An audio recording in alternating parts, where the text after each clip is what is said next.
Hello everyone, and welcome to Yu-Gi-Oh! Legacy of the Duelist Link Evolution. Possibly the longest title for a game I've played on the stream. So I have no idea what this is like. I've never actually played any Yu-Gi-Oh! Game before. I had a go at a proper card game of Yu-Gi-Oh! 20 odd years ago. But I rewatched the original Yu-Gi-Oh! Series. I know this sort of covers a bunch of them. But the main one focusing on young Yugimoto and Pharaoh, whose name I can't remember. I watched that a year or two ago, like the whole way through, and thought, fuck it, that was fun. And then this was on sale on the Switch, which is where we're playing it, as you can see. And yeah, so I think this, from what I've gathered, in this one you play through the stories of the different anime series. So I thought that sounded fun. I'm hoping there's some sort of tutorial. I'd like to think there was, but we'll see. Tutorial, perfect. So, yeah, oh, there's quite a, and it's 10, 11, 12, 13, 14, okay. You know what, it's probably for the best if we do this, because as I say, I've not played any sort of Yu-Gi-Oh! Game before. So, names and rules. Oh, that's a loading screen. Okay, I thought it just sort of threw me. Okay, hello there, this is IN4M8. Okay, I'm here to teach you about the rules of dueling. Alright, let the lesson begin. Pay attention now. A duel is a card game fought using various cards. This tutorial will explain the duel screen and the different kinds of cards there are. The screen where a duel takes place is split into two parts, one side for you and one side for your opponent. Both sides are identical. They are only reversed, so they are facing the player. The bottom half of the screen is your side of the field. The top half of the screen is your opponent's side of the field. Trying to get into the spirit of this with an overly dramatic reading. Each field has specific areas to place cards. First, the monster card zone. Yep. This is where monsters summoned during a duel are placed. Monsters placed here can battle. Next, the spell and trap card zone. This is where you place spell and trap cards when you use them during a duel. I switched to duel instead of duel. Next, the graveyard. That's what it is. Monsters that are destroyed as a result of battle and spell and trap cards that have been used are placed here. Cards placed in a graveyard can be viewed by either player. Next, the deck zone. You place your deck here, upside down. A deck is the stack of cards you use during a duel. In this game, the size of your deck can be can be anywhere from 40 to 60 cards. You can create a deck using the deck edit screen and add cards with various effects to make duels more exciting. Next, the banished zone. Cards that are banished as a result of another card's effect are placed here. Cards placed here generally cannot be used again in a duel. Next, the field zone. This is where you place field spell cards, which have special effects. For an explanation of field spell cards, see Chapter 7, various spell and trap cards. Next, the extra deck zone. What is this? This is where you place a deck made of Fusion Monster, Synchro Monster, XYZ Monster, and Link Monster cards. I'm assuming this is from one of the later series. When you want to use a Fusion Monster, Synchro Monster, XYZ, I'm assuming it's just pronounced XYZ Monster, it's not like Ziz Monster? Let's go with Ziz Monster. Or Link Monster during a duel, you will need to make an extra deck using the deck edit screen. Next, we have the Pendulum Zones. Okay, I definitely don't remember anything with Pendulum Zones. I feel like that might be a later series thing. When you activate a Pendulum Monster card as a spell card, you place it face up in this space. Pendulum Monster cards count towards the 5-card limit of your spell and trap zone or monster zone. Next, let's look at the different kinds of cards there are. Cards that are used during a duel can be divided into 3 major types based on their colour. These are monster cards, spell cards, and trap cards. Neat. Cards that are yellow, orange, violet, white, blue, black, or dark blue are monster cards. Monster cards are divided into 8 kinds based on their colour. Any of these monsters can battle and attack your opponent. Next, let's look at the green coloured spell cards. Spell cards can help you out with various effects. Because these effects are different, be sure to read the text of each new spell card you obtain. Finally, let's look at the purple-coloured trap cards.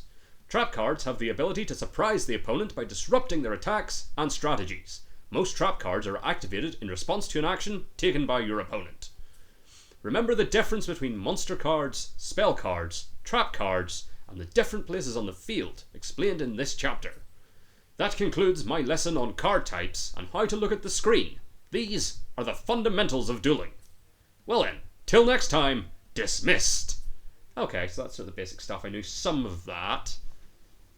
As I say, the Synchro XYZ stuff and the Pendulum I've never heard of in my life, never came up when young Yugi was conquering the Duelist Kingdom or any of the other things that happened in that show. But as I say, I'm assuming that stuff came later, because I know from what I've gathered the later series get weird, which is saying something for Yu-Gi-Oh! Next, Chapter 2. I'll just go through the tutorial, make a start to the main campaign after that. Dual Flow and Summoning Monsters. So I think this originally came out on... I don't know what it originally came out on. I know this is like the enhanced version on Switch. Which is why I think the Link Evolution bit is. That's like the extra bit. But we'll see. Hello there, this is IN4 M8. This time, let's go over game flow. Let's look at how a game is played. Before the actual duel begins, a game of rock, paper, scissors is played. The winner decides if they go first or second. Once the order is decided, the screen will change to the actual duel screen, and the duel begins. First, each player draws 5 cards from their deck. These 5 cards are a player's starting hand. 3, 4, 5. He's right. Cards that are used during a duel are mainly played from your hand, so your chance to take over the duel comes when you draw a powerful card. In a duel, both players alternate performing actions. The order in which this happens is called a turn. At the beginning of your turn, pick up the top card from your deck. This is called a draw. The player who goes first does not draw during the draw phase of their first turn. Hope you're getting all this. After drawing 1 card, if you have a monster card in your hand, you can place it on the field. Monster cards are placed on a monster card zone. The top row. Normal summon is the action of placing a monster on the field. You can only normal summon 1 monster per turn. Even if you have a lot of monster cards in your hand, you can only normal summon 1 monster a turn, so make sure to summon the right one. Summon a monster in face-up attack position is when you place a monster on the field vertically. This is explained in detail in Chapter 4. Good, because I have no idea what vertically means. There are only 5 monster card zones on your side of the field. If you have a monster in all 5 of these monster card zones, you cannot summon another monster, so be careful. Okay, try summoning a monster. Okay. Do I know any of you? I don't believe I know any of you. Great Angus, no. Dragon Dwelling in the Cave, I might have heard of you. But you know what? You're a dog. Nin-Ken dog. Like, is that like supposed to sound like... I don't know. A ninja dog who has mastered extreme ninjutsu through hard training. It learned the technique to metamorphose into a human being. You don't say. Sure, summon. Let's go you, Nin-Ken dog. This is the time where normally you would want to attack with a monster, but the player that goes first in a duel has an advantage, so for their first turn only, they cannot attack. Now that you've summoned a monster, end your turn. You need to select End Phase in the Phase menu to end your turn. Oh, that sounds very complicated. So go ahead and open the Phase menu by pressing the B button. And EP. End Phase. End Phase. Pressing End Phase will end your turn. You also have to dramatically say, I end my turn. The word phase will be explained in the next chapter. A duel is carried out with both players taking turns, like you just did. This concludes the general game flow of a duel. Next time, I'll explain game flow in detail. This too is fundamental, so take out a pen and paper if you need to. Oh shit. Well then, till next time, dismissed. I'm having a lot of fun just with this tutorial. Attacking phases, damage. Chapter 3. Vice Dragon, oh that's cool. Vice Dragon. Hello there, this is IN4M8. Let's get to the lesson. Try to keep up. Oh no. The previous chapter explained the game flow and how to summon a monster. This chapter will have you summon a monster, assuming this is not the first turn. Okay, so I summon. Well, these are both the same, so Elemental Hero Clayman in attack mode. Okay, now let's go over a turn and its phases. If you remember, a turn is the order in which players alternate performing actions. A turn is divided into 6 phases. You can only do certain things during each phase. The current phase is displayed here on the screen. Where's here? Oh, there. Okay, so MP, I'm assuming monster phase, and then draw phase. Okay, good, I'm getting this. The player whose turn it is, the turn player, draws 1 card from the top of their deck. Unless specified by a special card's effect, a player must draw 1 card. If a player has no cards left in their deck and are unable to draw, they lose the duel. Next is the standby phase. Or SPA. Normally, nothing happens during this phase. For a detailed explanation of the standby phase, see Chapter 8, About Phases. Okay. Next is the main phase. Oh, it's main phase, not monster phase. That makes sense.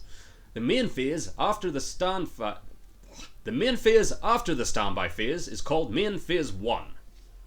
The main phase after the battle phase is called main phase 2. Although they have different names, they are the same. During your main phase, you can summon a monster, use spell cards, etc. etc. Sorry. The battle phase is in between main phase 1 and main phase 2. BP. The battle phase is where you can attack using monsters face up on the field. You do not have to battle, so you can skip this phase if you like. Also, as the previous chapter explained, the player that goes first, the first turn in the duel, cannot enter the battle phase. The last phase is the end phase. EP. When you want to end your turn, select the end phase. For detailed explanation of this phase, see Chapter 8, About Phases. Okay, try to battle with a monster. You need to select the battle phase in the phase menu to battle. So B, battle phase. Attack with a monster. Each monster in face-up attack position can attack once. First, select a monster on your side of the field to attack with. After that, select a monster on your opponent's side of the field to attack. So bop, attack, and boom. 300 life points. Neat. And the card is destroyed.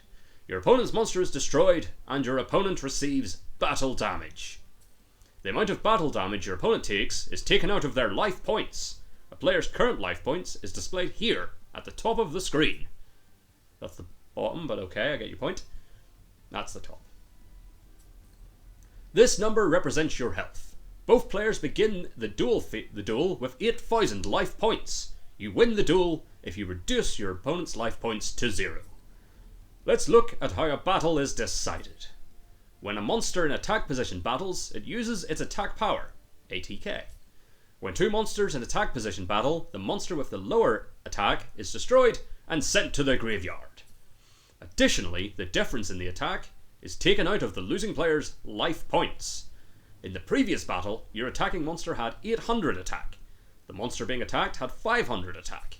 As a result of battle, your opponent, King of the Swamp, had less attack, so it was destroyed. Battle damage is calculated like this. 800 minus 500 equals 300. Therefore, your opponent lost 300 life points. So I say, your opponent's life points was originally 8,000. 8,000 minus... Oh, I'm getting a nice math lesson as well. Neat. 8,000 minus 300 equals 7,700. So your opponent now has 7,700 life points. There is still another monster on your field that is not attacked. There are no monsters on your opponent's side of the field. When your opponent has no monsters, your monster can attack them directly. This is called a direct attack. Indeed. Shall do. You attack. Direct attack. The attacking monster's attack is taken from your opponent's life points. 7,700 minus 800 equals 69. Nice. 100. So your opponent now has 69. Nice. 100 life points. Sweet, I think I'm getting this. Turn change. Battle phase. Okay, what happens when two monsters that have the same amount of attack battle each other? We're right to find out, I assume. Boom. Oh, they destroy each other, that's right. As you can see, both monsters are destroyed and sent to the graveyard. 1200 minus 1200 equals 0. So neither player loses any life points. Attack like this to reduce your opponent's life points. Reduce your opponent's life points to 0 to win the duel. You also win the duel if your opponent cannot draw a card from their deck or by using a special card's effect. One famous example of this kind of card is Exodia, the Forbidden One. If you assemble all 5 cards in your hand, you win the duel. This time, I'll explain the battle phase. In other words, how to battle. Battle is the core of dueling, and is where strategy is essential. How well things go all depends on you. Well then, till next time, dismissed. And I will be reading Exodia like that every time it shows up, so get ready for that. And we'll also be yelling Obliterate if we ever actually get to play it. Which, assuming we're playing through the story of Yu-Gi-Oh, we will get to do. Something to look forward to. Hello there, this is IN4 Emmett. Well then, let's begin. Chapter 3 explained the attack position. This chapter will explain the other position, defense position. The word battle position refers to both attack position and defense position. Gotcha. Now, place a monster in defense position. Oh, who's got high defense? You there, Clayman. So, set. Yeah, summon set. The monster was placed face down horizontally on the field. This is called face down defense position. Okay, good, we're not shortening that to face down DP because that's an entirely different thing. A monster in defense position when horizontal and attack position when vertical. Placing a monster in defense position from your hand is called a set. As long as there isn't any special condition, a set monster is placed in the field in face down defense position.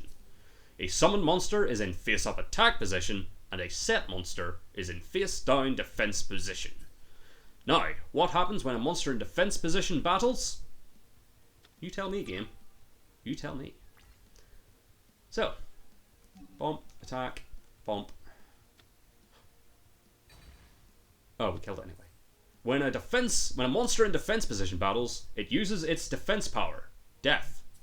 Just like the result of this battle, when a defense position monster is attacked by a monster with an attack higher than its defense, the defense position monster is destroyed and sent to the graveyard. However, neither player loses any life points. This is the main difference between a battle involving 2 attack position monsters. When a face down defense position monster gets attacked, before the battle is conducted, it switches to face up defense position. Okay. Now how about this? Attack in the same manner as before. Gonna guess this one has high defense. Oh, no I did. Good. If the monster being attacked has a higher defense than the attack of the attacking monster, neither monster is destroyed. However, the difference between the defense and the attack is dealt to the attacking player. 1000 minus 800 equals 200, so you take 200 points of damage. Neat. Now attack and defense are the same. Try attacking. So attack, attack. When the attacking monster's attack is equal to the defense of the defending monster, neither monster is destroyed and neither player loses any life points. If an attacking monster's attack is the same as an attack position monster it is attacking, both monsters are destroyed. These two situations are different, so make sure not to confuse them. Now you know the difference between attack position and defense position. No matter how high the attack of the attacking monster is, when a defense position monster is destroyed, there is no damage dealt to the player. A monster is set face down from your hand, so your opponent will not know what card it is. Use this to throw your opponent off. Even if you don't have a monster with a high attack in your hand, you can still get out of tight situations by setting monsters. Make your choice depending on the situation in hand. Now try changing the battle position of the monster already on the field. As long as it isn't the turn you summoned or set a monster, you can change it from defense position to attack position and vice versa. However, you can only change a monster's battle position once per turn. Okay, So, change defense. Change defense? No. Change the attack? Ah, that's what you were trying to tell me. Change defense. Keep in mind that if you attack with a monster during your battle phase, you cannot change its battle position in main phase 2. Okay. Flipping a face down position monster to face up attack position is called a flip summon. When changing a face down defense position monster to attack position, you must flip it over.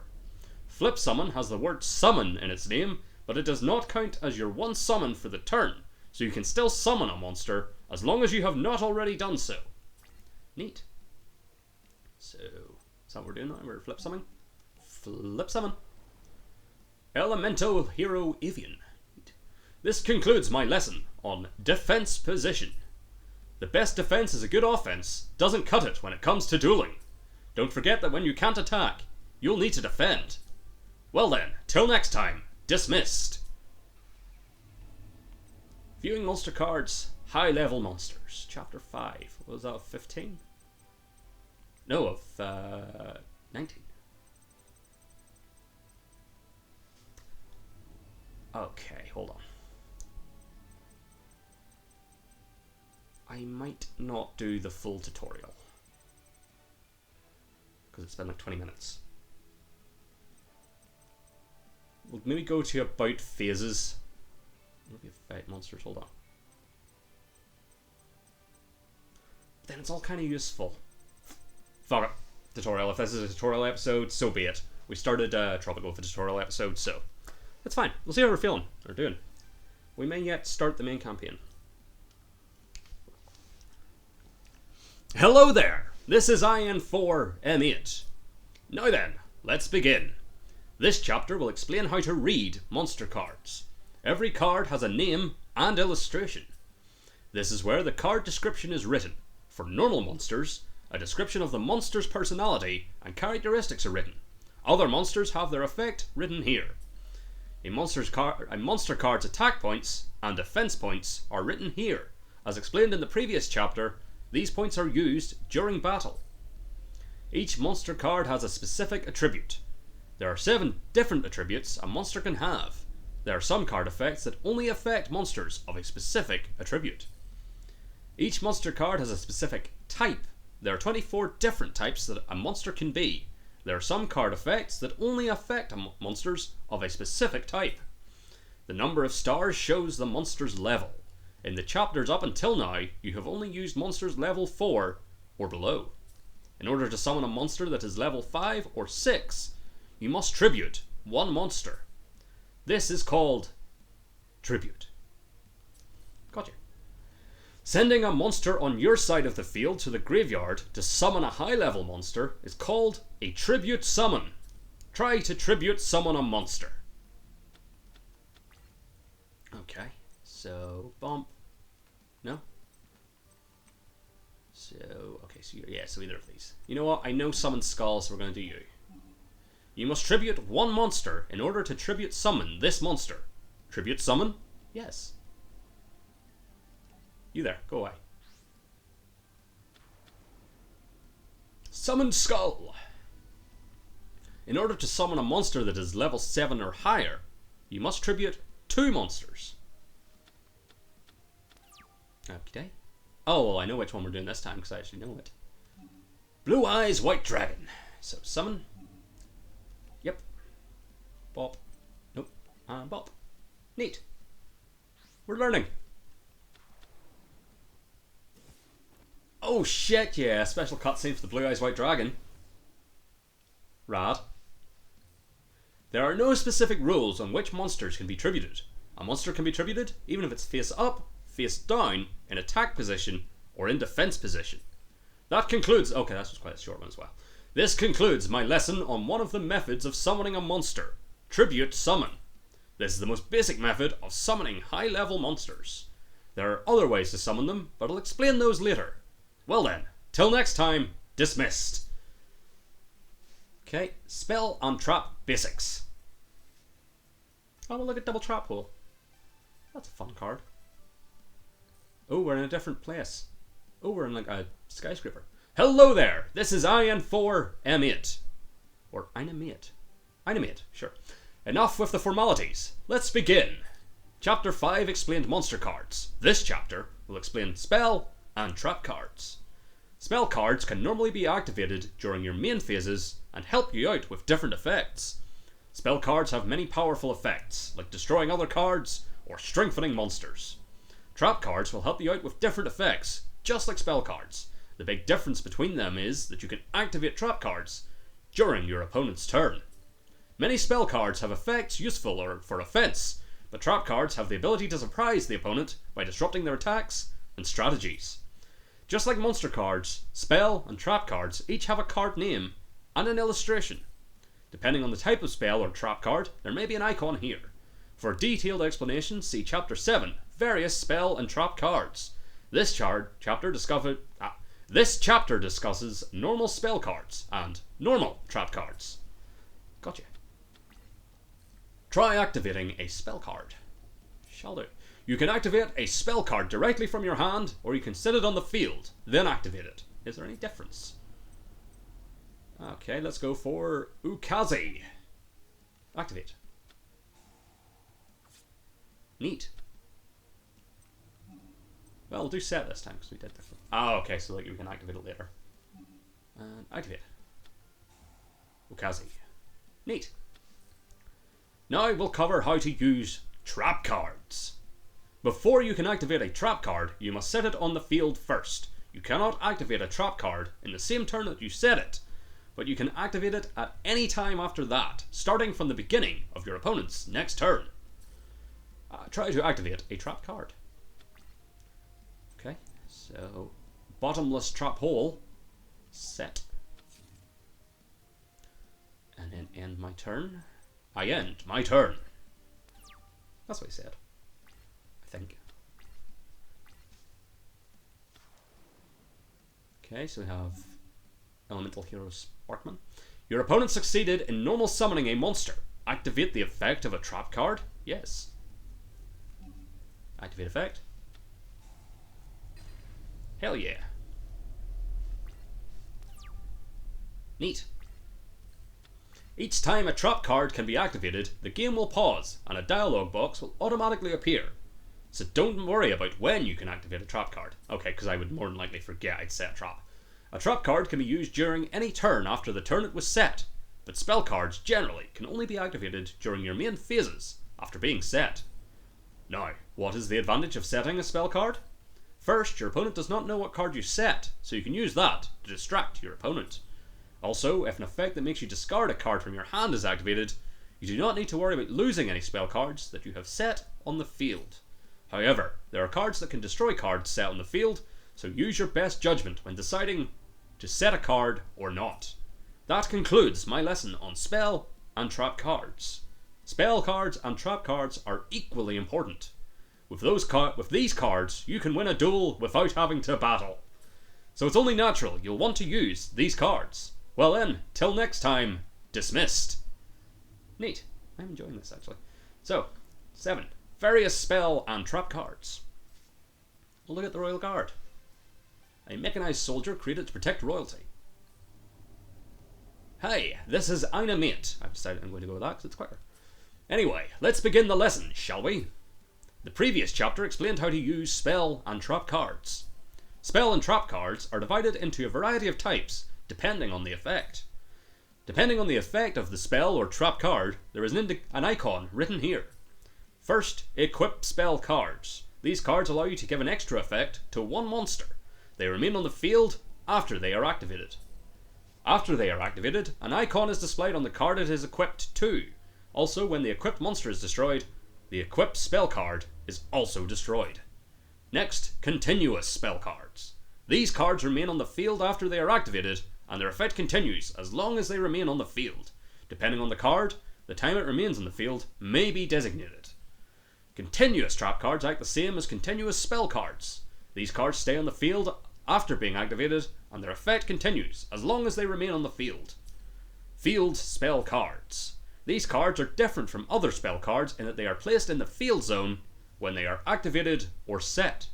These cards affect every card on the entire field. Okay. Both players can control an active field spell card at the same time. To replace a field spell card you currently control, you may send your field spell to the graveyard in order to play a new one. The old card is not considered to be destroyed. Now try to use each different spell card. Okie doke.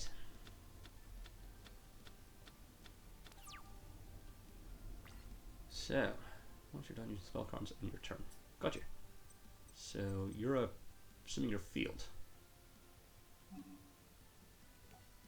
Yeah. Okay, and then you're... Oh, you're also field. Okay. Are you field? No.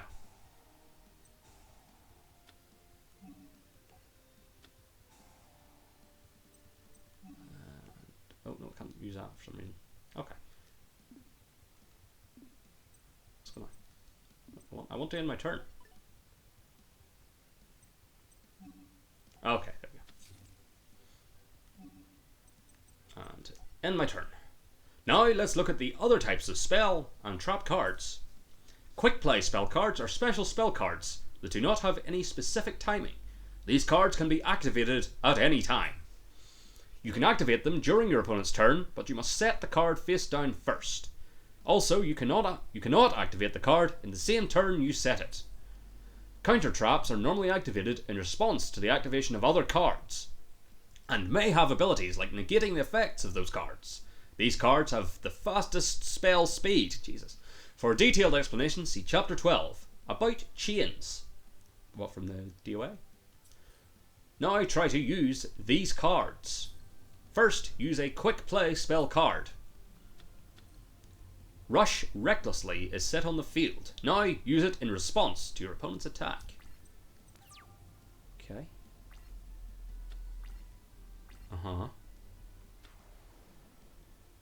Yep. Your opponent succeeded in normal summoning a monster. Activate the effect of a card. Yes. You there. Activate. I see. Makes my card stronger in response to theirs. Clever.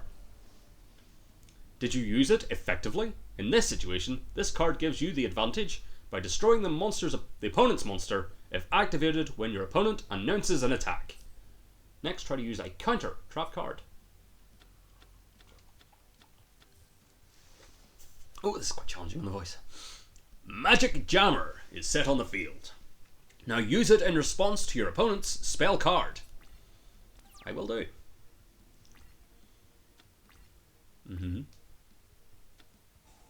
Lightning Vortex. Neat. Lightning Vortex is activated. Chain another card or effect. Sure. Activate effect. When a spell card is activated, discard one card. Negate the activation, and if you do, destroy it. Okay. Oh, I have to discard.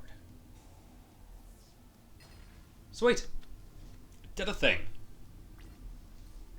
And that concludes my lesson on spell and trap cards. Did I pique your interest in them? Well then, till next time, dismissed. Okay, number 8, about Fizzes. And it was 19? No, it was 19. Where was 19? We thought they would have come up with something just to round it out to 20. About Fizzes. But these seem quite short as well. Not too long. Hey, this is Aina Mint. You're looking more like a duelist every day. I don't have the protagonist here yet, though. Okay then, I'll help you bring out even more of the duelist in you. Let the lesson begin! This chapter will explain each phase in detail. First, the draw phase. Okay, so this is like the detailed.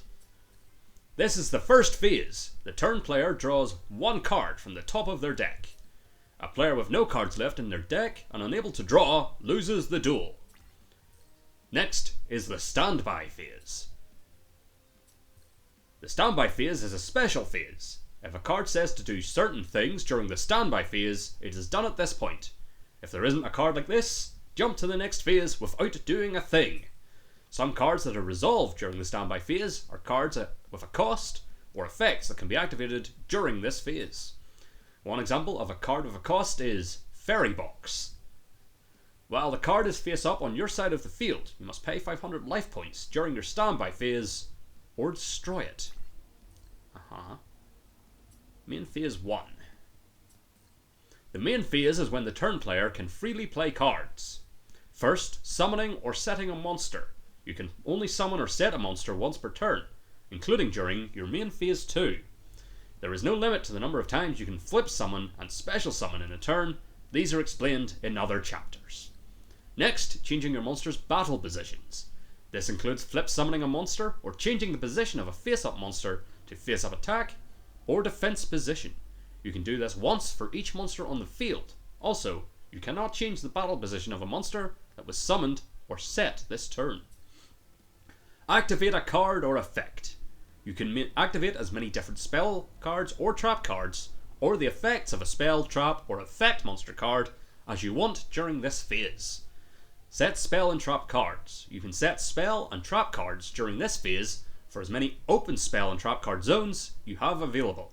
One exception is field spell cards, which have to be used in the field zone. Next, the battle phase. Okay, this is sort of like a summary, this one. Okay. The battle phase is when you can battle with your monster cards that are face up on the field. You do not have to conduct a battle phase, and the turn player can choose to skip this phase if they wish. The battle phase is split into 4 steps: the start step, battle step, damage step, and end step. In this game, the computer will automatically resolve these steps for you. However, there may be cases where you cannot activate a trap card during the damage step, and special rules may apply. Next, main phase 2.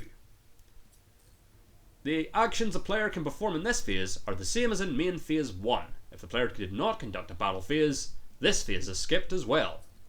There is another thing you must be careful of. Monsters that attacked during the battle phase cannot have their positions changed in main phase 2, even if you didn't change it in main phase 1.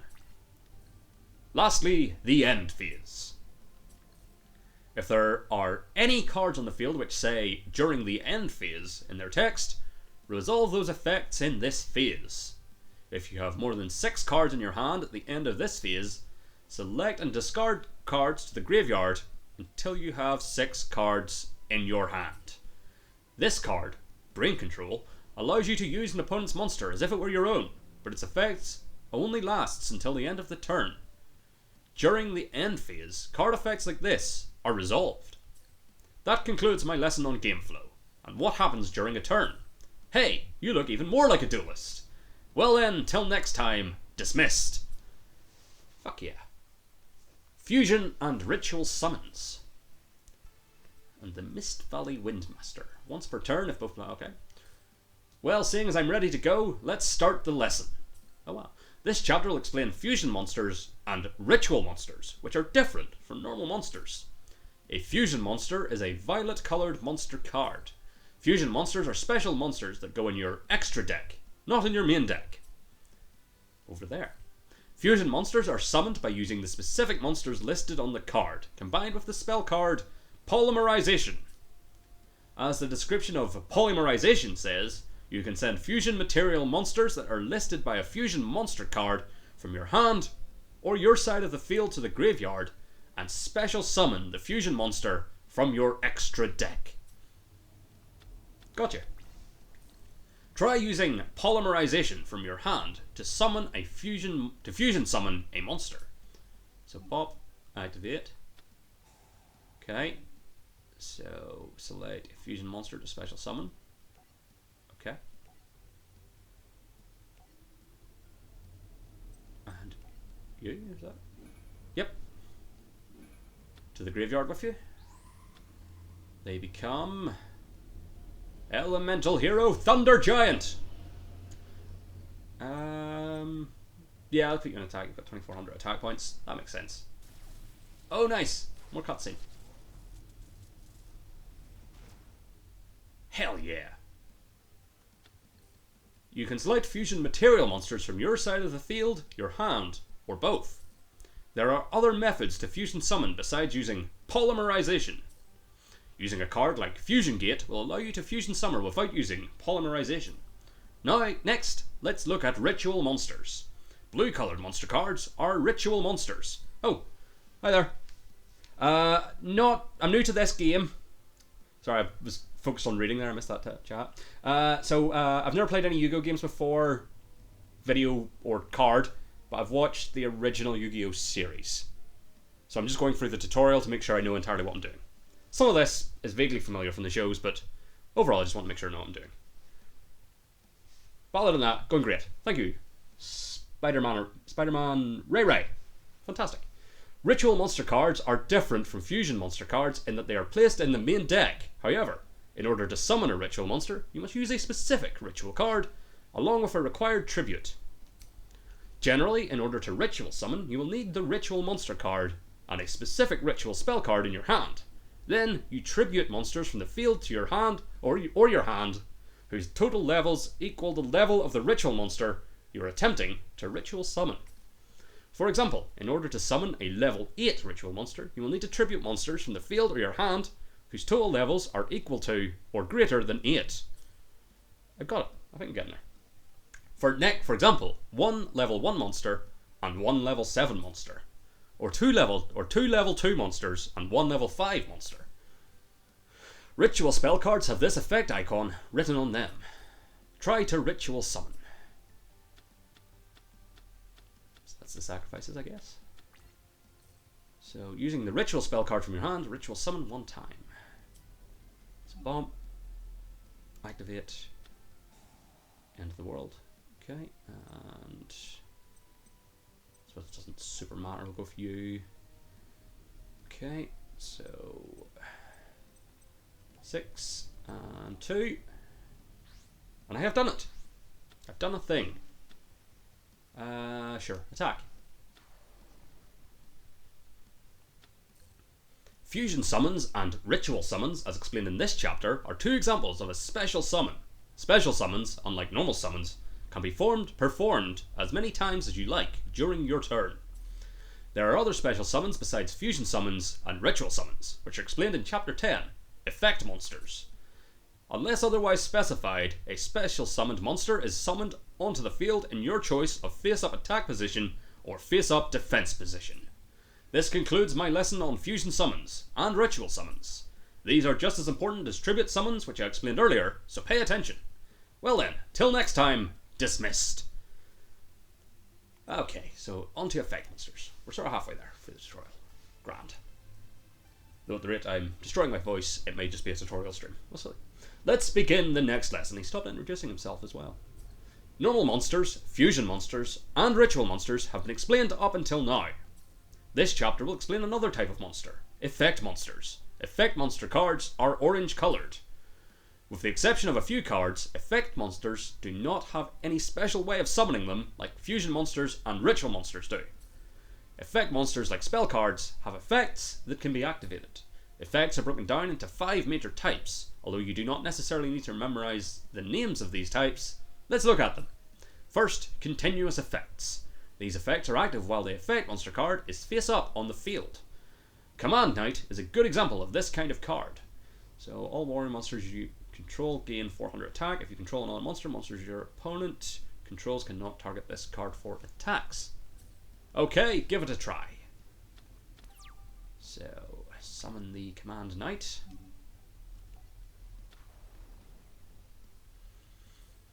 As long as Command Knight is face up on the field, increase the attack of all your warrior type monsters by 400 points. End your turn.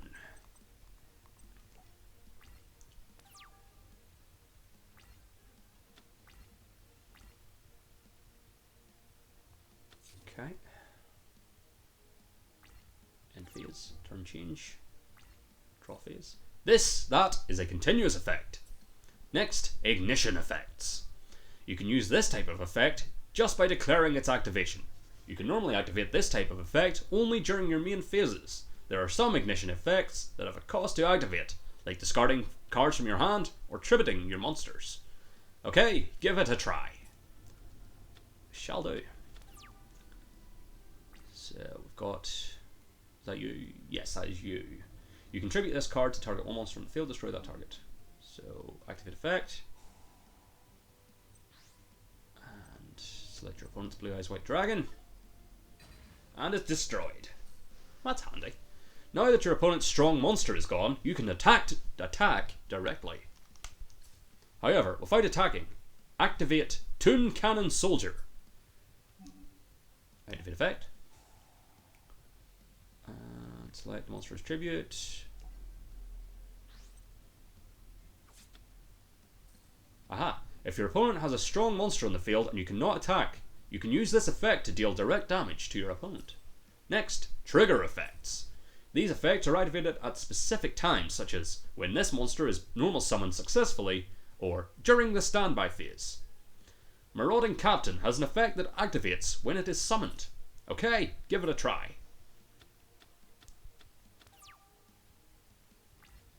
So, we're summoning you.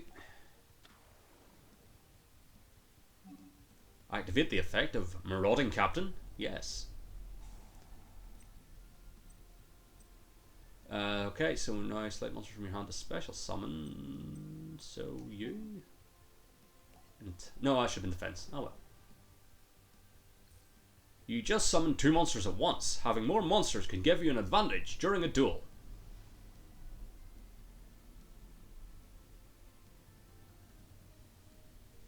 Hold on. For a second.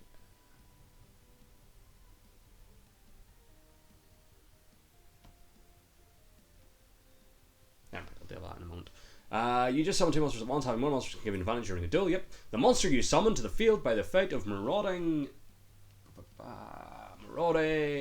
Captain is considered a special summon. Yep. Summoning a monster in any way except summoning it, normal summon or set, is a special summon. Some cards can be special summoned when specific conditions are met or through another card's effect. Special summoning using the effect of Marauding Captain is just one example. Cyber Dragon is an example of a card that can be special summoned through its own effect.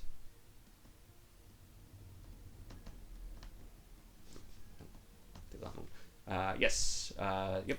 Using special summons, you can place multiple monsters on the field in one turn. This can give you an advantage during a duel. Got you. For example, even by special summoning a weak monster, you can immediately tribute it to summon a high-level monster. Next, multi-trigger effects.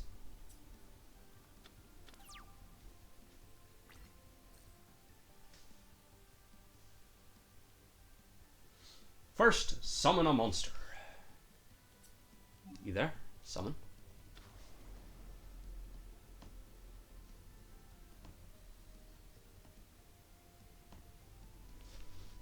Select the battle phase. Battle phase.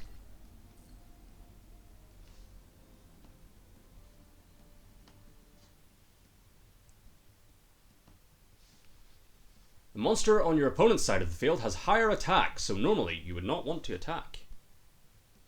Yep. However, if you use Injection Fairy Lily's effect, select Injection Fairy Lily on the field. Oh shit. Oh no, that's right. And attack.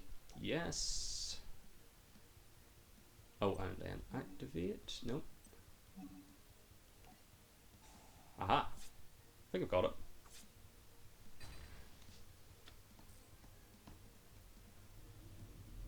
You can do this to destroy your opponent's monster. Aha. Last, flip effects. These are effects that are automatically activated when a face down card is flipped face up. This can happen when it is flip summoned, attacked while face down, or flipped face up by a card effect. Okay, give it a try.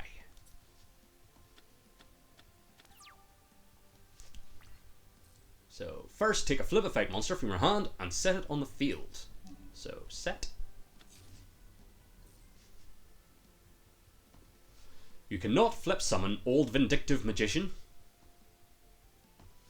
because you just set it. Flip summon Raiko, Lightsworn Hunter, and destroy one of your opponent's spell cards. So Raiko, flip summon.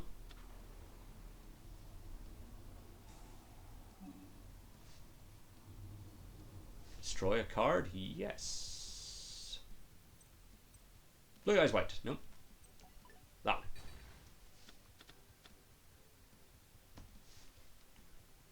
Okay, press the B button to open the Fizz menu and select End Phase.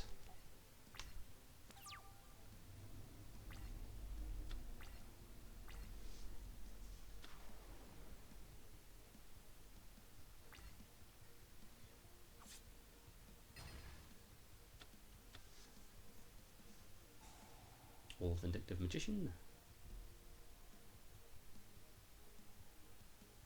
Oh, select a card to destroy you.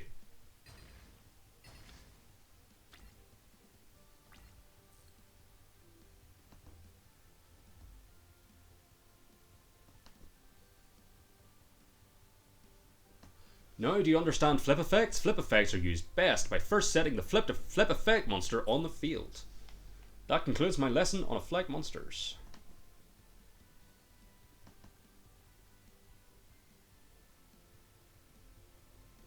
Cool. If you want to get mathematical about it, effect monster equals spell and trap plus monster, or something like that. Use them right, and you can pull off many amazing things.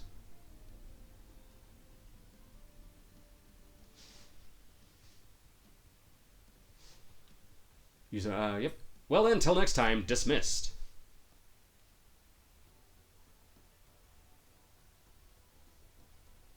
Hold on, I'm trying to do something here in a moment.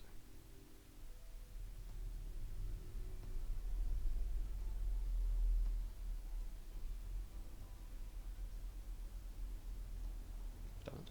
Yeah, I did. Good. Anyway. Display card list.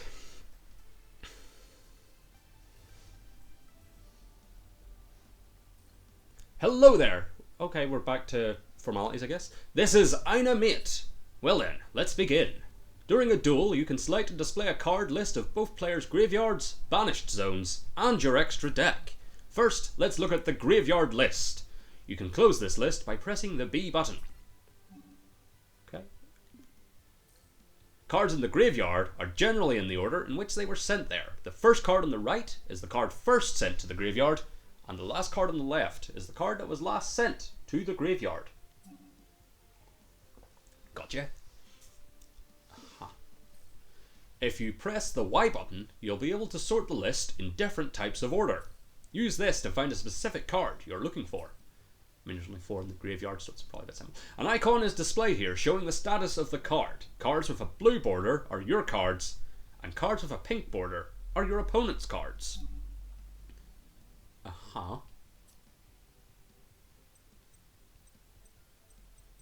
Oh, those are all mine. That's why there wasn't any difference. Monsters that cannot be special summoned have this icon. There are several other icons which show the status of the cards in the card list. Yep. Let's look at a special card that lets you select a card in the graveyard.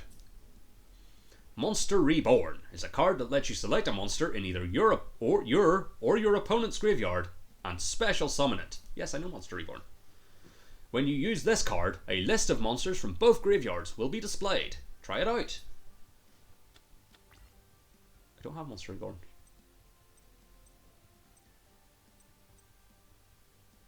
Oh, these are cards like Monster Reborn. It's not that I specifically have Monster Reborn. Gotcha. Silent Doom. So, you know what? Give me you.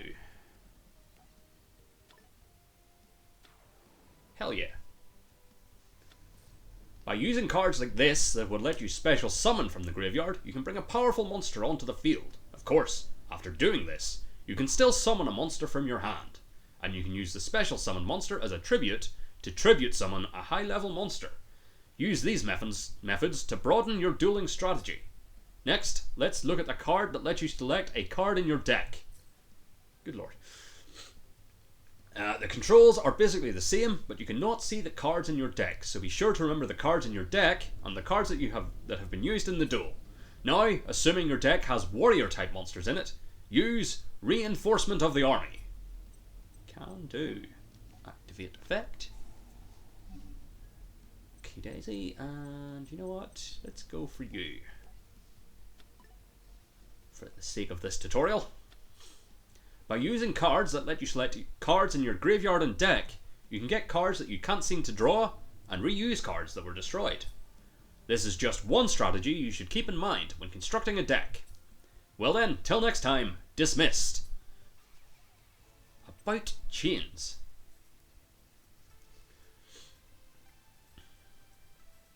Reason for this tutorial. Hello there, this is Aina Mint. Well then, let's get on with the lesson. This time, I'll teach you about chains. A chain is a system that allows players to activate and resolve multiple card effects smoothly. A chain also refers to the activation of a card in response to another card's activation. If a card's effect is activated, the opponent is always given a chance to respond with one of their own cards. If the opponent activates an effect in response, a chain is created. Afterwards, you're given a chance to make an additional play on the chain. Both players continue to add effects to the chain until they both wish to add nothing else. Then you resolve the outcome in reverse order, starting with the last card that was activated. Also, if your opponent does not make a chain, you may chain to your own card's activation. If you do not want to chain a card to your activated card, press B button right after the first card. Now, do you understand about chains? During the game, the computer automatically resolves chains. If you have a card you can activate, an activation confirmation message is displayed, so there is no need to worry. Depending on the order effects are added to a chain, the outcome is different, so be sure to fully understand chains through dueling. On top of understanding chains, there is one more thing that is important, which is spell speed. Spell speed refers to the speed of a card's effect. If you want to respond to a card's effect in a chain, you cannot respond with a card that has a lower spell speed. There are spell speeds from 1 to 3. Spell speed 1 is the slowest, and spell speed 3 is the fastest. Spell speed 1 consists of normal spells, equip spells, field spells, and effect monster effects, other than quick effects. These cards cannot be activated in a chain to any other cards. Spell speed 2 consists of quick play spells, normal traps, continuous traps, and quick effects of effect monsters. These cards can be used against a card with a speed spell of 1 or 2. Gotcha. Spell speed 3 consists of only counter traps. These cards can be chained against a card of any spell speed. Try to create a chain. Ooh, that was a lot of text. Right. So, Axe of Despair. Chain another card, yes. Bop. Mystical Space, Typhoon, yes. Let the card destroy the axe. And that's a chain.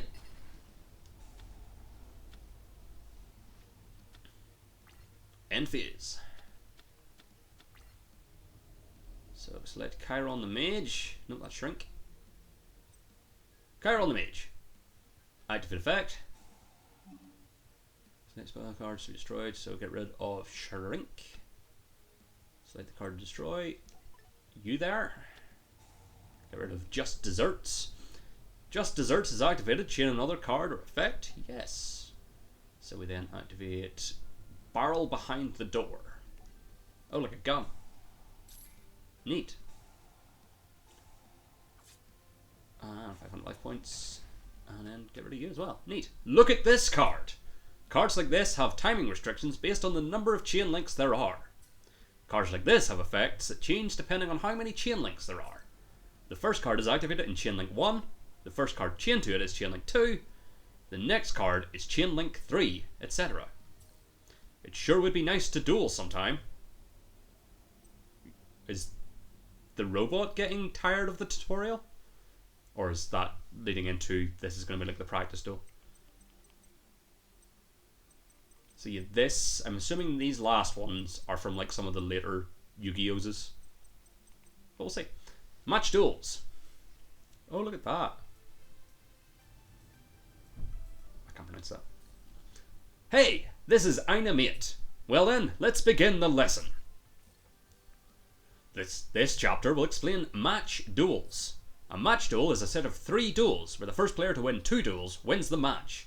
A single duel is a one-time duel that determines the winner. If a match duel results in 1 win and 2 draws, the player that has the 1 win is declared the winner. If it results in 1 win, 1 draw, and 1 loss, the match duel results in a draw. Okay. A match duel has several rules. In between duels in a match duel, players can switch cards in between their main deck and side deck. A side deck is a 15-card deck made specifically for match duels. After the first duel, use your side deck to adjust your deck according to your opponent's strategy.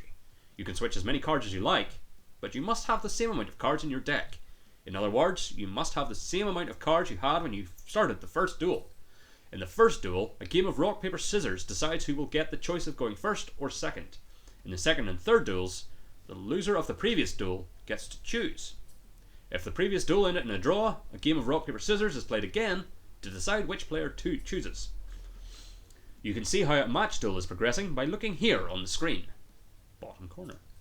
Although it was just an explanation, that concludes my lesson on match duels. Well then, till next time, dismissed. That was a quick one. Other kinds of special cards. 1. I don't know how voice actors do this. It's fucking insane. I know this lesson is tough. Are you keeping up? Practice and remembering is the key. Well then, let's get on with the lesson. Up until this point, the general effects in the game have been explained. There are actually even more kinds of effects a card can have. This chapter will introduce and explain a few major examples of some of those effects. These effects even. First, let's look at trap monsters. Metal Reflect Slime. Neat. A trap monster like this card is special summoned onto the monster card zone when activated. It is treated as both a trap card and a monster card. Next, we'll look at tokens. A token is a monster created by another card's effect. Tokens are treated as normal monsters. Oh, like Scapegoat. When a card's effect that creates a token is activated, a token is special summoned to the field. Okay, give it a try. So, Scapegoat. Activate effect. They're adorable. Sheep token. Sheep token. Sheep token. And sheep token. Tokens are special summoned to the field like this. Tokens are grey coloured. Is that Karibo as well? Or am I no, Karibo's just a regular monster, isn't it? Also, tokens cannot be in face down position. A token cannot be the target of a card's effect that changes a monster to face down defensive position. The sheep tokens you just special summoned cannot be tributed for a tribute summon.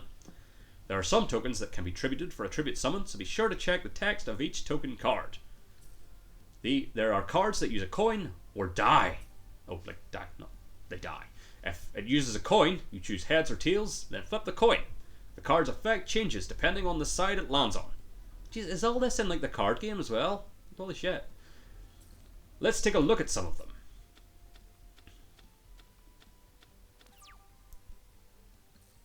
There are several cards on the field that use a coin or die. Give some of them a try. Select the end phase when you are finished. Okay.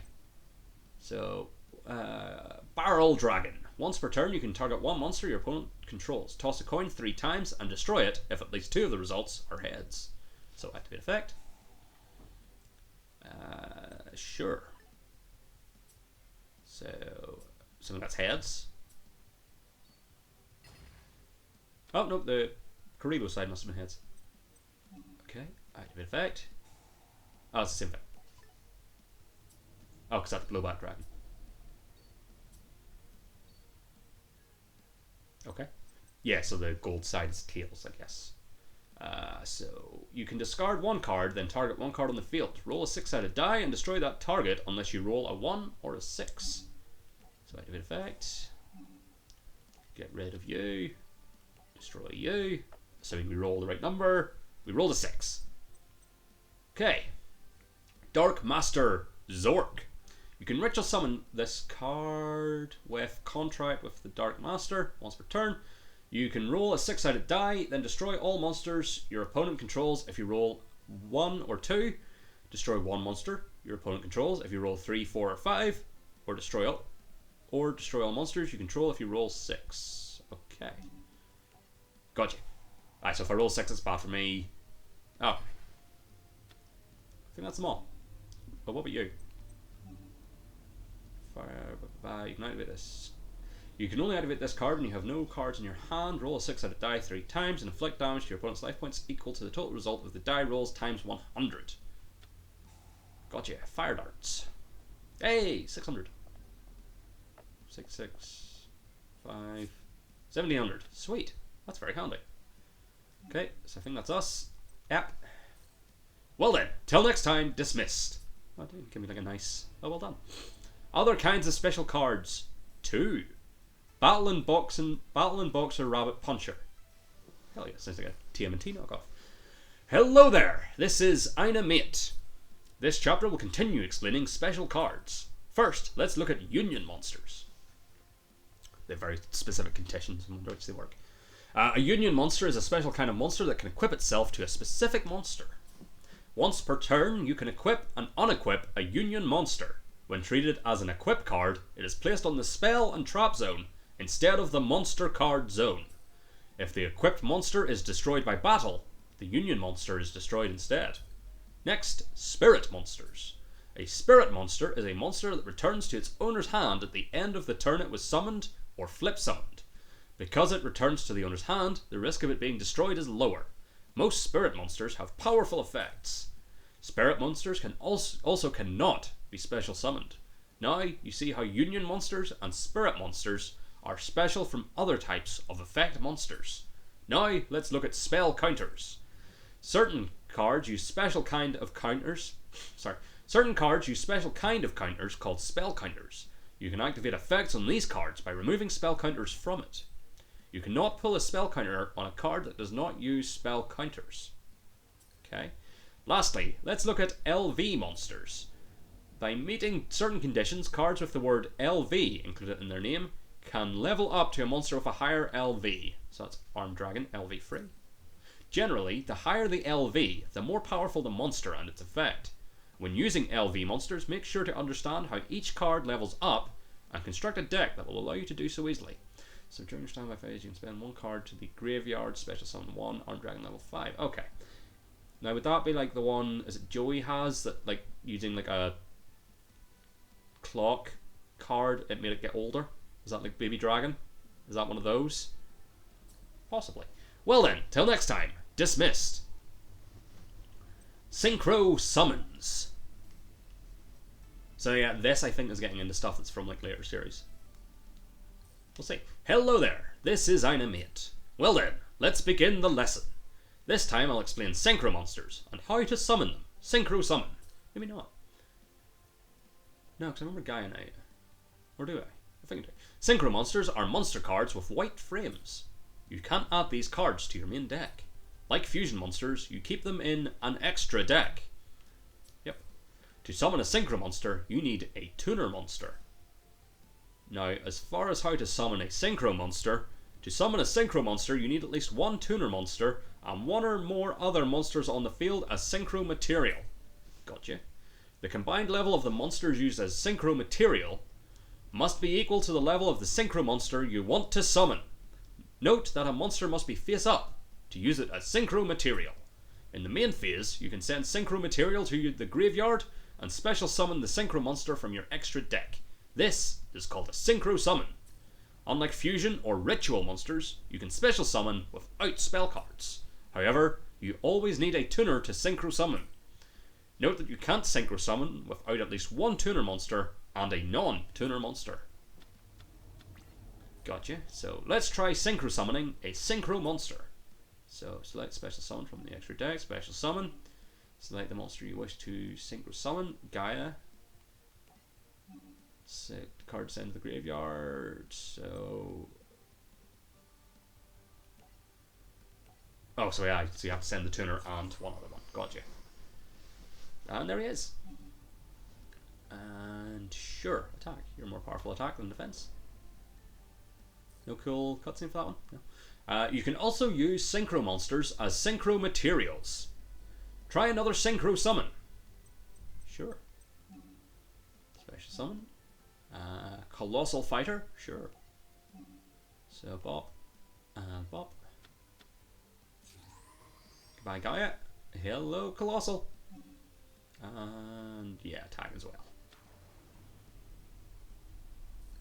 If you meet the conditions for a synchro summon, you can play a powerful monster, so learn to use it effectively. When you make your deck, be careful to balance the tuner monsters and other kinds of monsters. Some synchro monsters require specific synchro materials, so read the text on the synchro monster card carefully. Some monsters, like this one, require specific tuner monsters. Well then, till next time, dismissed. I was hoping there'd be voiceover for this to find out if it's just said XYZ, or possibly Z, or Ziz. I'm going to go with Ziz, because I like the sound of it. Hello there, this is Aina Mint. Let's learn about a new kind of monster. This time I'll explain Ziz monsters, and how to summon them Ziz Summon. Ziz monsters are monster cards with black frames. You can't add these to your main deck. Ziz monsters are kept in your extra deck, like Synchro and Fusion monsters. When summoning, okay, so it must be an XYZ monster, because yeah. When summoning an XYZ monster, you need a number of face-up monsters on the field to be used as XYZ materials. The number of needed XYZ materials will vary between XYZ monsters. The levels of monsters chosen to be XYZ materials must match the rank of the XYZ monster the player wants to summon. It's probably Z, but we'll stick with Z.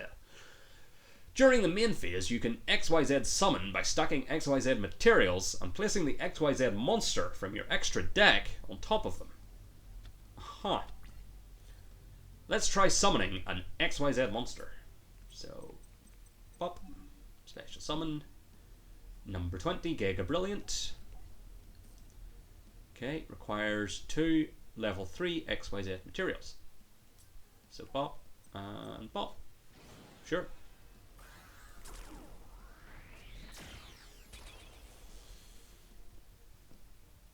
And we have summoned that one. Either or, and I guess it doesn't really matter because it's tutorial. XYZ monsters cannot be used as XYZ materials. XYZ monsters have powerful effects, so learn how to XYZ summon them effectively. Speaking of their effects, XYZ monsters have special effects that are activated by detaching their XYZ materials. The XYZ monster number 20, Giga Brilliant, allows the player to boost all of their face-up monsters by 300 attack. Let's try using this XYZ monster's effect. Activate effect. Sure. What's it both? Oh, I have to get rid of... Gotcha. All of your face-up monsters were boosted by 300 attack. As you can see, the effects of the XYZ monsters can be very useful in duels. Well then, till next time, dismissed. 2 more, Pendulum monsters. 2-headed King Rex. A powerful monster whose 2 heads attack as 1. Hello there, this is Aina Mint. This lesson will teach you about Pendulum monsters. These cards can be used as either monster cards or spell cards. Maybe this isn't stuff that's new, maybe it's just stuff I hadn't heard of. Or like wasn't in like the later series but was just not key to any particular anime, I don't know. They can be placed as a spell card in the new Pendulum zones on the field. Okay, this might be new stuff because he specifically said it was new. There are 2 Pendulum zones on each side of the field. So I see. This is where you place Pendulum monsters from your hand as spell cards during main phase 1 or main phase 2. Oh look, it's a happy frog. Let's try it. First, place a Pendulum monster face up in an empty Pendulum zone. Well, Performable Turn Toad. Performable? Performable. Performable. Place in Pendulum zone. If one Pendulum zone is already occupied, you can still place a Pendulum monster in the other Pendulum zone. Since they act like spell cards, you can place more than one in a turn. Okay, Flash Knight. Jesus Christ, voice is fucked.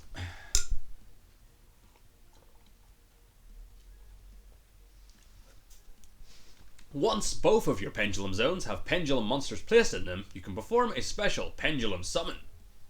But first, let's look at the Pendulum monster cards, as they have a lot of information on them. Since they do so much, they have 2 effect text boxes on them. The one that becomes active depends on how the card is placed. If you activate your Pendulum monster as a spell in the Pendulum zone, it stays on the field and you can use its Pendulum effect written in the top box. You can also summon or set a Pendulum monster as a monster by placing it in a monster zone. Oh my god, that's adorable! So, a rescue hamster. So that would be, if we're putting it into the... Okay, summon. When summoned as a monster, its monster effect, if any, will become active. Be sure of how you place the Pendulum monster. Once it has been summoned or set as a monster, or placed as a spell in the Pendulum zone, it cannot be changed to the other type while it is on the field. If a Pendulum monster in play is sent to the graveyard, place it face up on top of your extra deck instead. This is true if the Pendulum monster was placed as a spell or a monster card. Sweet.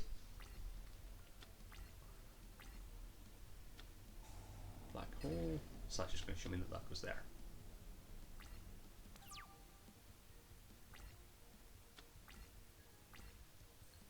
Now we will show you how a pendulum summon works. First, you will need a pendulum monster in each of the pendulum zones. Done.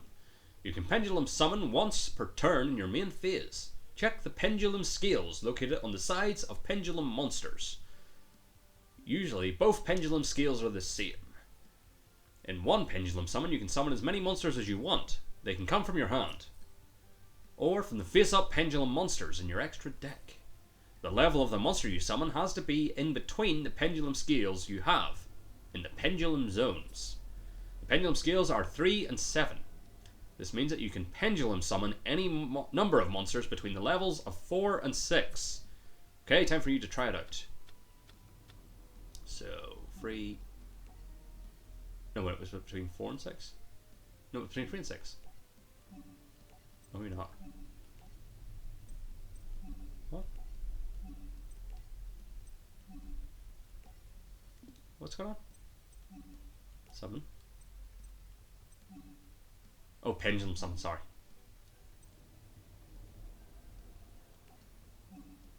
Okay. And bop, bop, and bop. Pendulum. Sure. Sure. Sure. Again, we're not actually balanced, so it doesn't matter what position you put them in. You can only pendulum summon once per turn, but that can summon as many monsters as you want at that time. Let's review. Pendulum monsters are monster cards while they are in the hand. Deck, monster zone, graveyard, and extra deck. When a pendulum monster is played in a pendulum zone, it becomes a spell and activates its pendulum effect. Pendulum monsters are sent to the graveyard.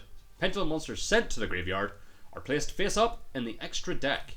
They can be pendulum summoned like monsters in your hand. Pendulum monsters do not go to the extra deck when sent from the hand or deck or when using pendulum monsters as XYZ material. Pendulum summons make it easier to XYZ, synchro, and fusion summon, especially if you pendulum summon more pendulum monsters. Using a pendulum monster as synchro material sends it to the extra deck so you can pendulum summon it again. Pendulum monsters used as fusion materials for fusion summons will also get sent to the extra deck. You can also just attack with all your pendulum summon monsters for maximum damage. Well then, till next time, dismissed. Which I think brings us to the final bit of the tutorial. Link summons. Oh my god, that's adorable as well. Madloche Hoodcake. Hello again, this is Aina Mint. This time I'll explain link monsters and link summoning. Link monsters are kept in your extra deck and can't be added to the main deck. Link monsters have dark blue frames with red arrows. Where's the red arrows?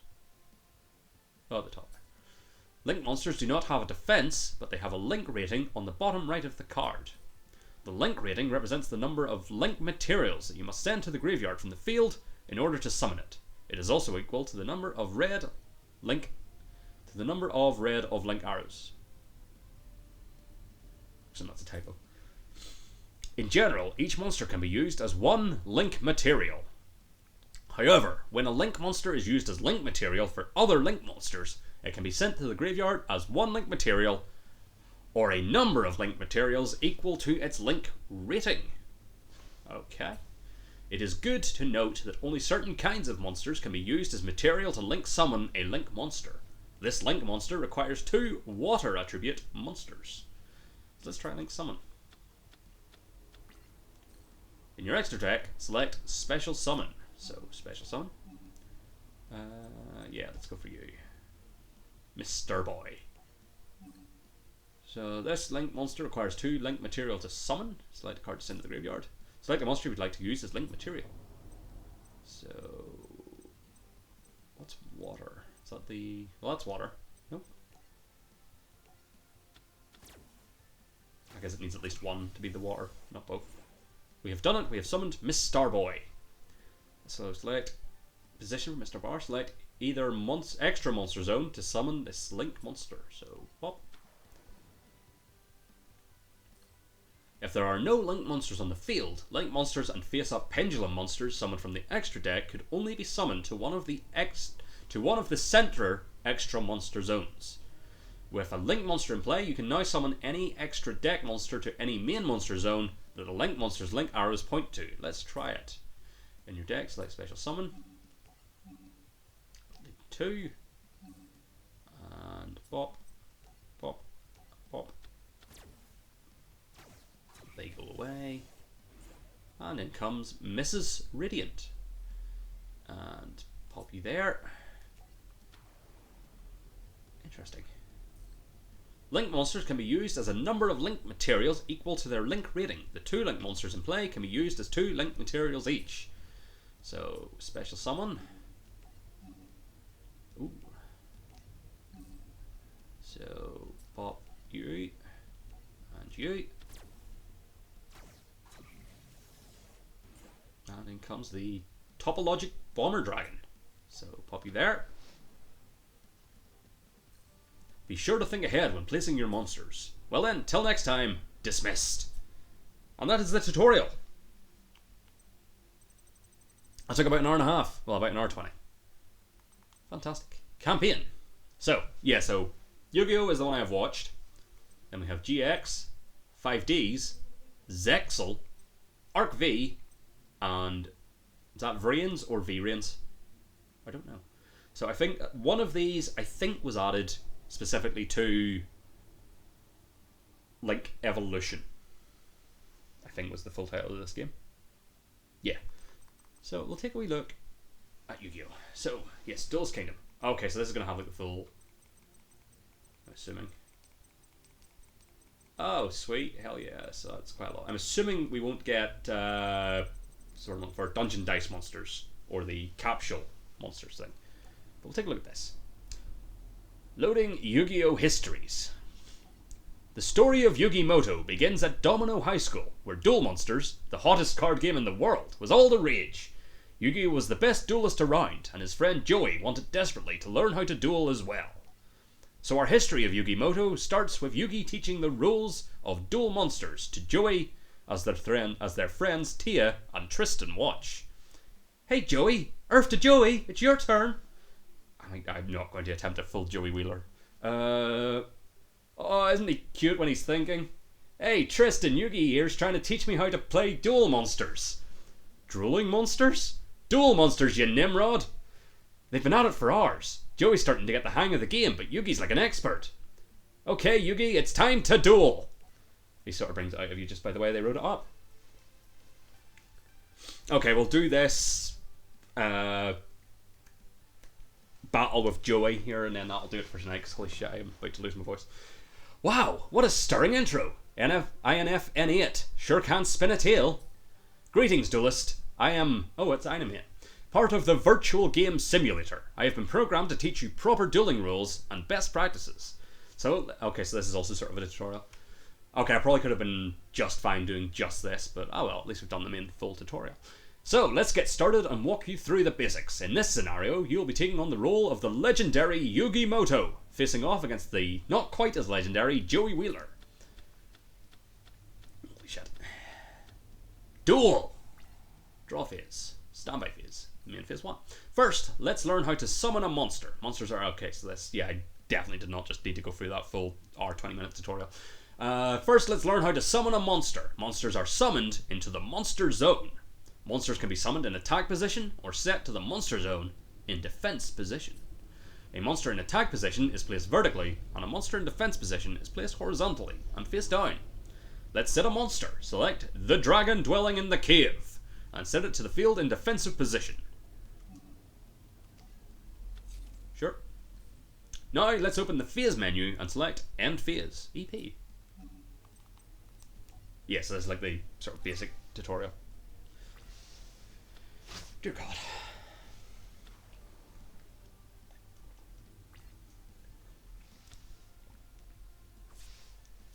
Ha! Suck it, Joey.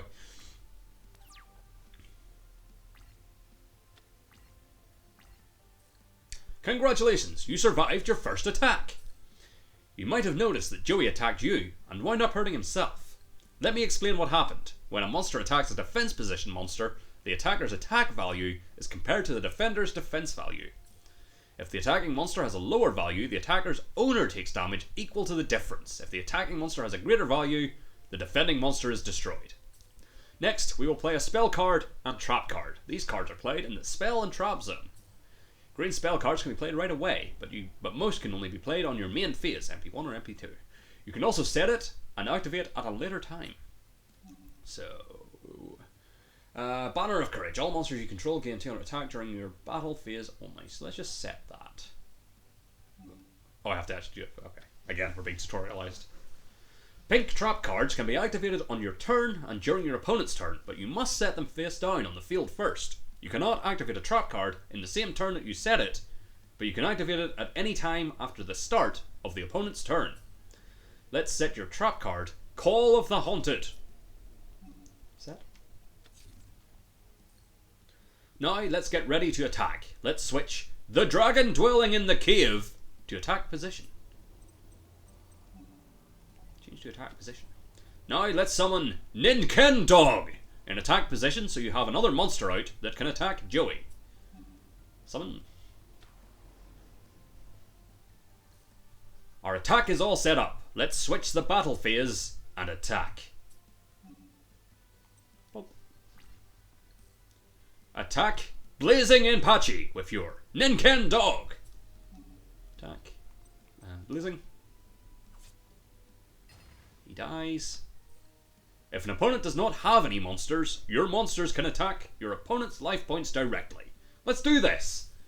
Attack Joey directly now with the dragon dwelling in the cave. Attack. Direct attack. Now, let's end your turn. I end my turn. Although he wouldn't be the pharaoh yet, I suppose.